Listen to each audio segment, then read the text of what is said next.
ความจนมันบีบบังคับให้เป็นเหล็กกล้าขาแข็งได้แค่ไหนก็เอาแค่นั้นยังมีหูตาขาแข็งเชื่อว่าไม่มีวันอดตายหากรู้จักอดจักทนรอ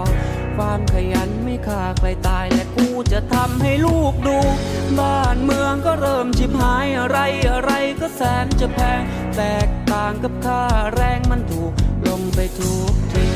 แต่กูก็ต้องทำงานถ้าหากไม่ทำก็อด